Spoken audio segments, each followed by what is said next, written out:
Hello students, my name is Abhishek Khubchandani and welcome back to my YouTube channel The MBA Career Coach।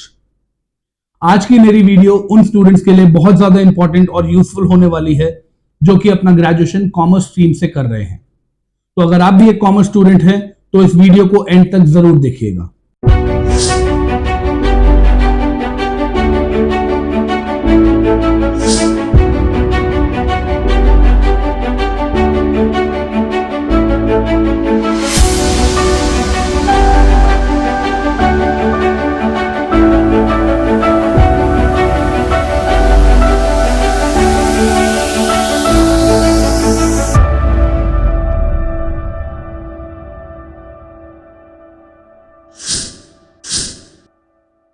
BCom के time या BCom के बाद हम एक ऐसे फेज में होते हैं जहां पे हम डिसीजन नहीं ले पाते कि हमें आगे क्या करना है। क्या हम ट्रेडिशनल डिग्री एमकॉम के लिए जाएं, क्या हम किसी प्रोफेशनल डिग्री सीए या एमबीए के लिए जाएं, या हम सीएस के लिए जाएं, या फिर हम किसी गवर्नमेंट जॉब की तैयारी करें। तो आज इन सब के प्रॉज एंड कॉन्स मैं आपको one by one step by step बताने वाला हूं। सबसे पहले पार्ट में मैं आपसे डिस्कस करूंगा एमकॉम के बारे में। हमारी रिसर्च कहती है कि एमकॉम करने वाले मैक्सिमम स्टूडेंट्स वो होते हैं जो करना तो एमबीए चाहते हैं, लेकिन उनके शहर में कोई अच्छा एमबीए या पीजीडीएम कॉलेज ना होने की वजह से उनको एमकॉम चूज करना पड़ता है। ऐसे भी बहुत सारे स्टूडेंट्स, मोस्टली गर्ल्स, हमारे कांटेक्ट में आते हैं जो एमकॉम सिर्फ इसलिए कर रहे हैं क्योंकि पेरेंट्स बाहर जाना अलाउ नहीं करते और उनके शहर में कोई अच्छा एमबीए कॉलेज नहीं है। तो उन लोगों को मेरा आंसर है कि अगर आपका करियर ऑब्जेक्टिव एमबीए करने का है, अगर आपका माइंडसेट एक कॉर्पोरेट सेक्टर में अच्छा करियर बनाने का है, तो अपने पेरेंट्स से थोड़ा सा अभी से बात करना स्टार्ट कर दीजिए।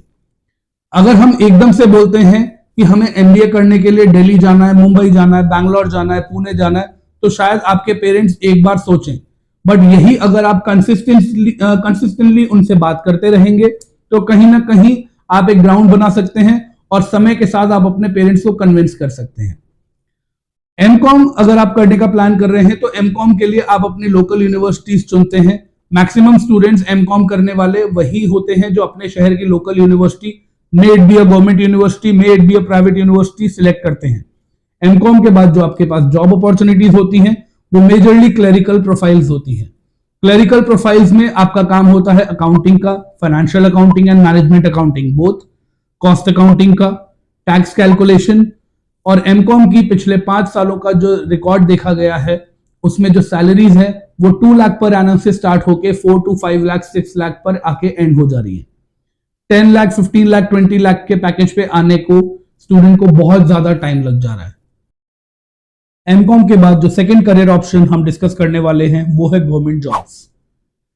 एक बहुत इंपॉर्टेंट मैसेज और एक बहुत इंपॉर्टेंट फैक्ट आप सबके लिए, इंडिया में सिर्फ 1% जॉब्स गवर्नमेंट सेक्टर में हैं, बाकी 99% प्राइवेट सेक्टर में हैं।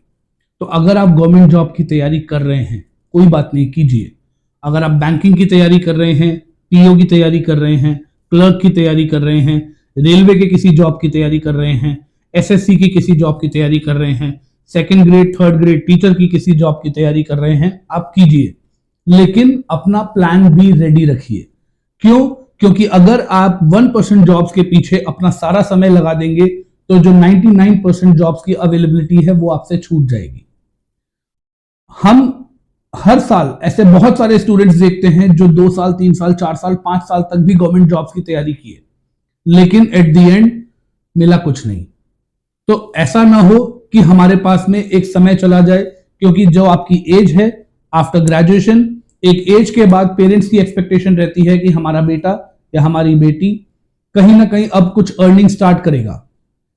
अगर भले वो हमें फैमिली में सपोर्ट नहीं कर रहा, हमें पैसा नहीं दे रहा, बट एटलीस्ट अब उसके खुद के खर्चे तो वो खुद मीट आउट कर सकता है। अगर आप गवर्नमेंट जॉब्स में अपना बहुत ज्यादा समय लगा देंगे, गवर्नमेंट जॉब्स की प्रिपरेशन में आप कई साल लगा देंगे, तो आपको अपने पेरेंट्स पे डिपेंडेंट रहना पड़ेगा। और यही अगर आप प्लान बी, कोई प्रोफेशनल डिग्री या कोई दूसरा प्रोफेशनल कोर्स, एमबीए या पीजीडीएम या कोई और सर्टिफिकेट कोर्स करके कहीं ना कहीं अपनी एक छोटी सी अर्निंग स्टार्ट कर लेते हो, तो ये आपके लिए कहीं ना कहीं एक बहुत बड़ा सपोर्ट साबित होगा। थर्ड ऑप्शन आता है कि हम एक प्रोफेशनल डिग्री पे जाएं। प्रोफेशनल डिग्री जो कॉमर्स ग्रेजुएशन के बाद में अवेलेबल हैं इंडिया में, उसमें से 3 मैं डिस्कस करूंगा जो कि सबसे ज्यादा स्टूडेंट्स चुनते हैं। वैसे तो और भी कई हैं, लेकिन जो 3 हैं, सबसे पहला CA chartered accountant, second LLB, third MBA या पीजीडीएम। इन 3 में नंबर ऑफ स्टूडेंट्स सबसे ज्यादा जाता है और हम इन 3 की ही बात करें। सीएस में नंबर ऑफ स्टूडेंट्स थोड़ा सा कम जाता है, आईसीडब्ल्यूए में और कम जाता है। बट सीए एक ऐसी फील्ड है जहां पे कि maximum number of commerce students अपने लिए ट्राई जरूर करते हैं। बहुत सारे लोग हमें ऐसे भी मिलेंगे जो हमें डीमोटिवेट करेंगे कि सीए बहुत टफ है, सीए में बहुत ज्यादा पढ़ना पड़ता है, आपकी आंखों के नीचे डार्क सर्कल्स बन जाएंगे, 4-4, 5-5 घंटे पढ़ाई कुछ नहीं होता, कम से कम 8-8 घंटे पढ़ोगे। कई लोग 5-5 साल से लगे हुए हैं, सीए फाइनल में अटका हुआ है, इंटर में अटका हुआ है। कोशिश कीजिए कि ऐसे डीमोटिवेटिंग लोगों से आप दूर रहें। करियर कोई सा भी हो, अगर आप ज्यादा मेहनत करोगे तो आपको सफलता जरूर मिलेगी। सीए एक अच्छी फील्ड है स्टूडेंट्स के लिए। क्यों? क्योंकि एक छोटी से छोटी दुकान से लेके एक बड़ी से बड़ी एमएनसी में सीए की जरूरत होती है। टैक्स प्लानिंग से रिलेटेड सारे काम, इन्वेस्टमेंट प्लानिंग से रिलेटेड सारे काम, टैक्स कैलकुलेशन से रिलेटेड सारे काम, बहुत सारी ऐसी अपॉर्चुनिटीज, जॉब्स हैं जो कि सीए में होती हैं। सीए के बाद आप अपनी खुद की एक प्राइवेट फर्म या कंपनी खोल सकते हैं। अगर आपका कस्टमर बेस, क्लाइंट बेस अच्छा है तो आप एक बहुत अच्छा अमाउंट अर्न कर सकते हैं एज अ फ्रीलांसर सीए। इसके अलावा कुछ एस्टैब्लिश सीए के यहां पे आपको बहुत अच्छी जॉब्स अवेलेबल होती हैं और साथ ही इंडियन कॉस्ट अकाउंटिंग सिस्टम में भी गवर्नमेंट जॉब्स की भी एलिजिबिलिटी आपके पास होती है अगर आप सीए करते हैं तो। प्रोफेशनल डिग्री में सेकंड नंबर पे हम डिस्कस करेंगे एलएलबी। एलएलबी एक डिसेंट कोर्स है, बहुत सारे स्टूडेंट एलएलबी के लिए जाते हैं। कॉमर्स ग्रेजुएशन के बाद एलएलबी मोस्ट डिजायर्ड कोर्स है, हालांकि कुछ लोग आर्ट्स के बाद भी एलएलबी को प्लान करते हैं।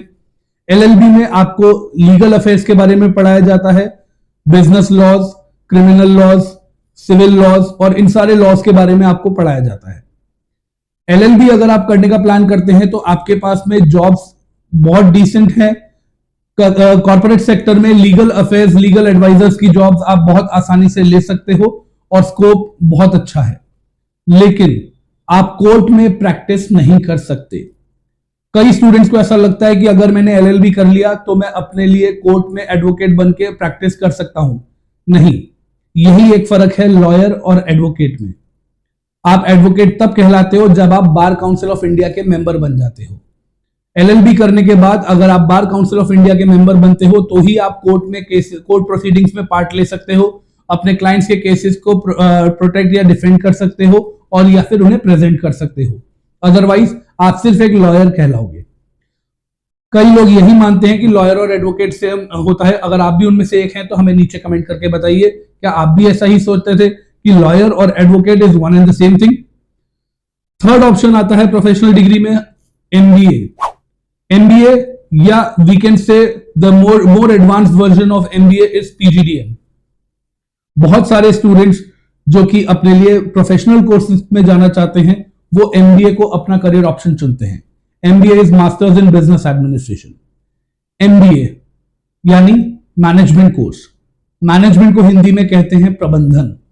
मैनेजमेंट एक ऐसी फील्ड है जिसकी रिक्वायरमेंट हर जगह है, एक छोटी से छोटी ऑर्गेनाइजेशन में भी, एक बड़ी से बड़ी ऑर्गेनाइजेशन में भी। मैनेजमेंट एक इतनी वास्ट फील्ड है, इतने सारे डिसिप्लिन हैं, इतने सारे स्पेशलाइजेशंस हैं कि उसमें जॉब्स की कोई कमी नहीं है। इनफैक्ट जो पहले प्रोफेशनल कोर्सेज किए हुए ग्रेजुएट्स हैं वो खुद भी एमबीए के लिए आते हैं। जो लोग इंजीनियरिंग करके बैठे हैं आजकल वो भी एमबीए के लिए आ रहे हैं। क्यों? क्योंकि उन्हें अपनी लाइफ में और ग्रोथ चाहिए, उन्हें अपने करियर में और ग्रोथ चाहिए। जो लोग डॉक्टर बन रहे हैं after doing their MBBS, after doing their BDS, even after doing their MS, वो लोग एमबीए के लिए आ रहे हैं in hospital management, in health care management. क्यों? क्योंकि उनको भी मैनेजमेंट सीखने की जरूरत है। अपने काम में वो एक्सपर्ट हैं, लेकिन अगर कोई डॉक्टर अपना खुद का हॉस्पिटल खोलता है उसको मैनेज करने के लिए उसको एमबीए इन हॉस्पिटल मैनेजमेंट या MBA in health care management की डिग्री काम आती है। जो लोग बी फार्मा के हैं वो एमबीए इन फार्मास्यूटिकल मैनेजमेंट में जा रहे हैं। जो लोग बीएससी एग्रीकल्चर वाले हैं वो MBA in agri business management में जा रहे हैं। तो एमबीए और पीजीडीएम एक ऐसी वास्ट फील्ड है जिसमें करियर्स की कोई कमी नहीं है, कमी जॉब्स की बिल्कुल भी नहीं है, कमी है तो सिर्फ और सिर्फ स्किल्ड लोगों की। तो अगर आप भी एक ऐसे कैंडिडेट हैं जो अपने लिए फ्यूचर में एमबीए या पीजीडीएम का प्लान कर रहे हैं, तो आपके लिए सबसे इंपॉर्टेंट एंट्रेंस एग्जाम है कैट, जो कि है 26 नवंबर 2023 को। तो इस साल अगर आप ग्रेजुएशन फाइनल ईयर में हैं तो आज ही इस फॉर्म को फिल कीजिए। इसकी डेडलाइन है 13 सितंबर शाम 5 बजे। उससे पहले पहले आपको ये एप्लीकेशन फॉर्म भर के कंप्लीट करना है। अगर आप ये वीडियो 13 सितंबर के बाद देख रहे हैं तो हताश होने की कोई जरूरत नहीं है। 3-4 और एंट्रेंस एग्जाम है जो कि आपके लिए अवेलेबल है। मैट का ऑप्शन आपके पास है, साल में 4 बार मैट का एग्जाम होता है। सी मैट का ऑप्शन है जो कि नॉर्मली अप्रैल के महीने में होता है।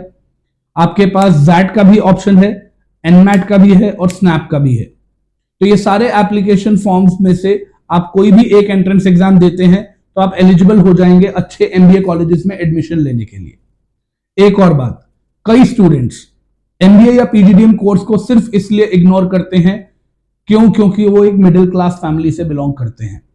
उनका यह मानना होता है कि एमबीए अगर बहुत बड़े कॉलेज से किया तभी अच्छा प्लेसमेंट होगा।